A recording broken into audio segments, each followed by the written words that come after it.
Assalamu alaikum everyone, my name is Abdullah Zafar, lekin you can call me ABZ, and welcome to my YouTube channel. Joining me today is Mohammad Umar Haider. He's my friend and also a student of BS International Relations from University of Central Punjab.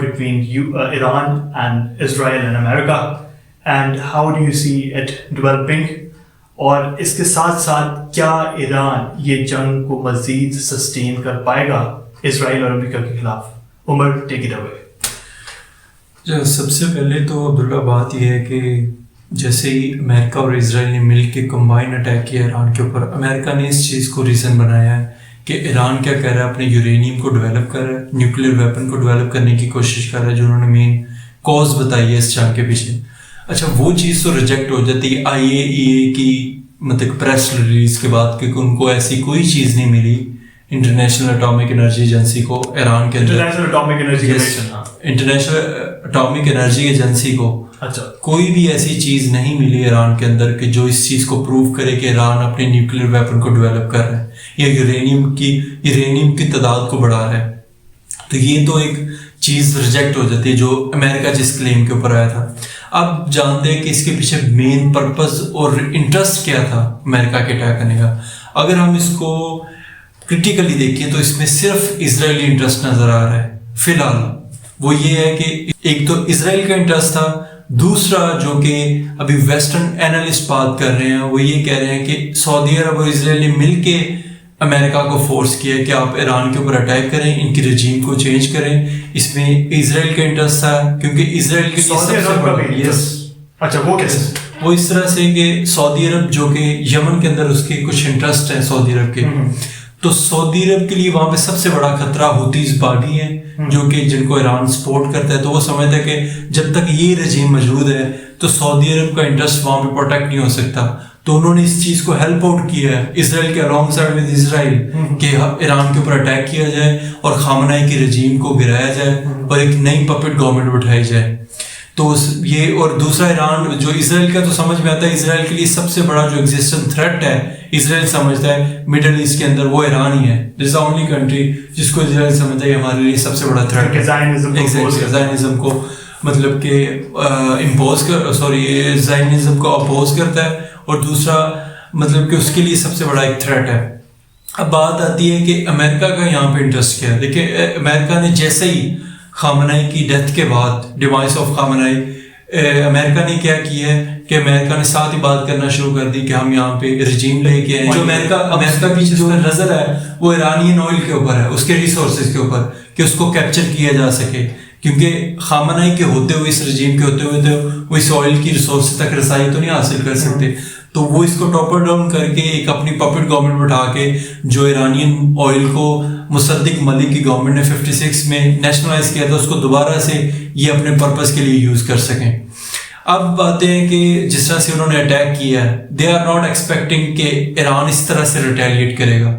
اس کے پیچھے سب سے بڑی جو main reason ہے ایران کی وہ جو ideology ہے، مطلب کہ اب تو ویسٹرن انٹلیکچوئل نے یہ بات کی ہے کہ ٹرمپ ڈز ناٹ نو کہ ہو از علی، ہو از حسین، جو کہ ایرانیوں کی آئیڈیالوجی کے اندر انگرین ہے کہ حسین سے وہ سبق کیا لیتے ہیں کربلا، اور کربلا کیا سبق ان کو دیتی ہے؟ کربلا سبق دیتی ہے حریت کا، آزادی کا، کہ چاہے کچھ بھی ہو جائے، آپ کٹ جائیں، آپ مر جائیں، آپ نے ظالم کے سامنے سر نہیں جھکانا، آپ نے غلامی کبھی بھی قبول نہیں کرنی۔ یہ ایرانیوں کا اور اہل تشیع کا جو کہ وہاں پہ ان کی آئیڈیالوجی میں شروع سے ہی ڈالا جاتا ہے، ان کی پرورش ایسے کی جاتی ہے کہ آپ نے غلامی قبول نہیں کرنی، ریزسٹنس آپ نے دکھانی ہے ہر ظالم حکمران کے سامنے، اور ایگزیکٹلی وہ پریکٹیکل یہ کر کے دکھا رہے ہیں۔ دیکھیں، انہوں نے اس چیز کی پرواہ نہیں کی امریکہ کتنی بڑی سپر پاور ہے، امریکہ ان سے کئی گنا بڑی سپر پاور ہے، انہوں نے اس چیز کی پرواہ نہیں کی۔ اسرائیل کا best Iron Dome defence system ہے، اس نے اس چیز کی بھی پرواہ نہیں کی، انہوں نے ریٹیلیٹ کیا، انہوں نے امریکن بیسس کے اوپر اٹیک کیا مڈل ایسٹ کے اندر، اور انہوں نے اسرائیل کو بہت زیادہ ڈیمیج کیا، اور امریکہ کو اس ٹائم ملینز آف ڈالرز کا نقصان ہو چکا ہے ایران کے ساتھ جنگ میں، اور ایران نے کیٹیگوریکلی کیا ہے اسٹریٹ آف ہارموز کو بند کر کے یہاں سے کوئی بھی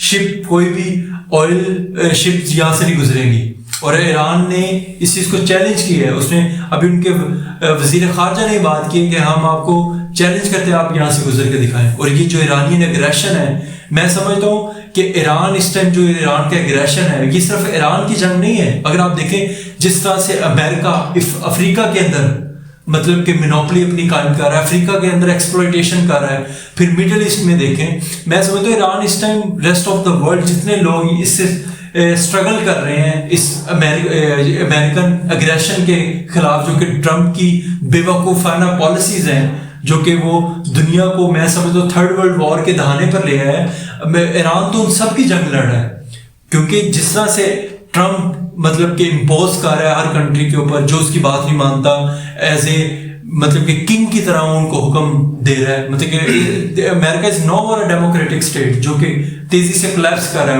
ان کا. اور یہاں پہ میں علامہ اقبال کا, جو کہ ہمارے بہت بڑے مفکر ہیں, ان کی پولیٹیکل آپ بصیرت کو دیکھیں, انہوں نے ایسے کتنے سال پہلے یہ بات کی, اور علامہ نے کہا تھا کہ گر تہران ہو عالم مشرق کا جنیوا, شاید کہ کرۂ ارض کی تقدیر بدل جائے. اور یہ آج سچ ثابت ہو رہا ہے, کیونکہ علامہ نے کہا تھا کہ اگر پوری مشرق کا جنیوا ایران بن جائے, ہو سکتا ہے دنیا کی تقدیر بدل جائے. دنیا میں بے انصافی ہے, بے امنی کی صورتحال قائم ہے, تو تہران اگر عالم مشرق کا جنیوا بن جائے تو یہ دنیا میں یہ کیوس نہ ہو جس طرح سے. اور ایران یہ چیز کو سچ ثابت کر رہا ہے, جس طرح سے ایران نے اپنے سے بڑی سپر پاور کو اس کے ظلم کے اگینسٹ, جس طرح سے اس کا اگریشن ہے جو کہ انلیگل ہے, اس رسپونڈ کی ہے. بڑی بات ہے. مطلب انہوں نے اتنے ٹائم پہلے یہ اپنا یہ پریڈکشن کر لی تھی جی کہ ایسا ہوگا. جی جی. اچھا عمر, اب ہمیں یہ بتائیں کہ اس جنگ کے نتائج پاکستان پہ کیا ہوں گے, پاکستان پہ اس جنگ کے کیا اثرات ہوں گے؟ دیکھو نا, ہماری جو پولیٹیکل جو ہماری گورنمنٹ ہے, ہماری جو اس ٹائم جو پاکستان کے ناخن لینے چاہیے, میں سمجھتا ہوں ان کو ہوش کے ناخن لینے چاہیے. ان کو یہاں پہ میں سمجھتا ہوں ایران کے ساتھ کھڑے ہو جانا چاہیے. اب دیکھیں نا, ہم جو اس ٹائم وہ سکسیسفل ہو رہا ہے اسرائیل, وہ مسلم کنٹریز کو آپس میں لڑوانا چاہ رہا ہے. اب دیکھیں نا, پاکستان کا کوئی بھی اس طرح سے کیٹیگوریکلی کوئی بیان نہیں آیا کہ وہ امریکہ کو مطلب کہ کنڈیم کریں اس کے اس ایکٹ کو, لیکن اس طرف سے ہماری گورنمنٹ کی طرف سے کوئی بھی بیان نہیں آ رہا اس ٹائم. اب ہماری حکومت کو یہ سمجھنا چاہیے, اگر ایران کی حکومت ٹاپل ڈاؤن کر جاتی ہے, نیکسٹ ان کا ٹارگیٹ پاکستان ہوگا. یہاں پہ حکومت گرنے کے بعد وہ پاکستانی بارڈرز کے اوپر آئیں گے.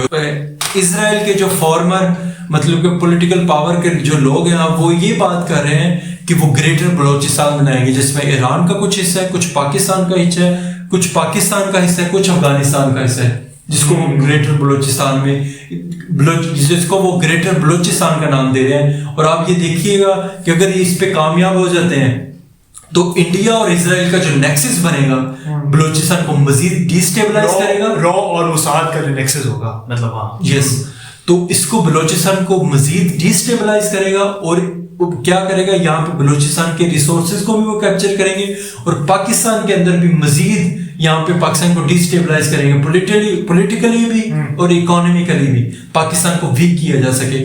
اب ہم ویسے بھی مجھے سمجھ نہیں آ رہی کہ ہماری فارن پالیسی کے لیے نہیں, ہم افغانستان کے ساتھ جنگ پہ ہیں, ہمارا دوسرا انڈیا کے ساتھ ہم بارڈر پہ جنگ پہ ہیں. ہمارا بارڈر اگر ایران میں بھی یہ ہو جاتا ہے تو ہمارا تو بارڈر کہیں پہ بھی سیکیور نہیں. تو بی ایل اے کافی مزید طاقتور ہو جائے گی, موساد کی بھی انٹل سپورٹ ہوگی, موساد کی طرف سے ویپنری پرووائڈ کی جائے گی. یہ تو بڑی خطرناک ہے. اور صحیح ہے, یہ بڑی خطرناک صورتحال بن جاتی ہے.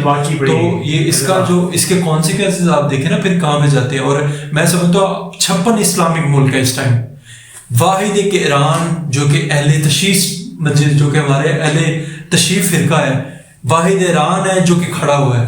اور ہمارا 56 کے 56 جتنے بھی rest of the Islamic country ہیں ان کا اس کے اوپر کوئی رسپانس ہی نہیں ہے. ہمارے یہاں پہ جو اسٹیٹ کے لوگ ہیں, جو کہ ہمارے گورنمنٹ کے لوگ ہیں, وہ یہاں پہ اس چیز کے اوپر بحث کر رہے, اس چیز کو کر رہے تھے کہ جی ٹرمپ کو نوبل پرائز دے دیں. ٹرمپ اس ٹائم دنیا کے لیے خطرہ ہے, اس کے امن کے لیے خطرہ ہے.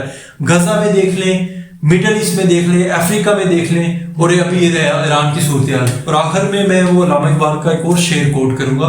علامہ نے میں سمجھتا ہوں بہت پہلے ان لوگوں کی سائیکی کو سمجھ لیا تھا کہ یہ جو ویسٹ ہے یہ کس طرح سے چالاکی سے, کننگنیس سے اور چاپلوسی سے دنیا کو کنٹرول کرنا چاہ رہا ہے. علامہ نے کہا تھا کہ کیا تم نے دیکھا نہیں مغرب کا جمہوری نظام کیا تم نے دیکھا نہیں مغرب کا جمہوری نظام چہرہ روشن اندرون چنگیز سے تاریخ تک, کہ چنگیز نے کیا کیا تھا, اس نے آدھے سے زیادہ آبادی دنیا کی ختم کر دی تھی, لوگوں کو, معصوم لوگوں کو قتل کیا تھا. تو اس ٹائم جو مغرب کا جمہوری نظام ہے وہ بھی exactly this doing the same thing, کہ ان کے چہرے تو بڑے روشن آپ کو نظر آئیں گے, بڑے خیر خواہ آپ کو نظر آئیں گے, لیکن جو ان کا اندرون ہے وہ مٹیریل, وہ ہوس اور وہ لالچ سے بھرا ہوا ہے, کہ وہ کسی بھی صورت میں اپنے انٹرسٹ کے اوپر نو کمپرومائز. آئی مین وہ تو آئی تھنک ہمیں نظر آ رہا ہے, جیسے U S lead liberal world order collapse ہوتا ہوا نظر آ رہا ہے, اور یو این کی کوئی اہمیت نہیں رہی. عبداللہ ایک بات کروں, یہ ساری جنگ اس ٹائم مٹیریل کی ہے, مادہ پرستی انسانی دماغ کے اوپر سر چڑھ کے بول رہی ہے. مطلب کہ جہاں پہ ہمیں ہیومینٹی کو سامنے رکھنا چاہیے تھا, کہ انسانی ہمدردی, انسانی سوچ, مطلب کہ ہیومن ڈیولپمنٹ کو, وہ چیزیں سب پیچھے, موریلٹی, ایتھکس سب سبجیکٹو ہو چکے اس ٹائم.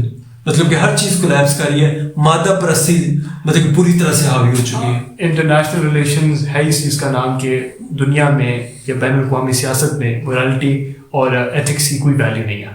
تو ناظرین, یہ تھا محمد عمر حیدر کا analysis, his point of view on this war. Thank you for watching this video and thank you for staying with us. آپ اپنا ضرور فیڈ بیک دیجیے گا کہ آپ کو میرا یہ فارمیٹ کیسا لگا. Stay connected to ABZ IR.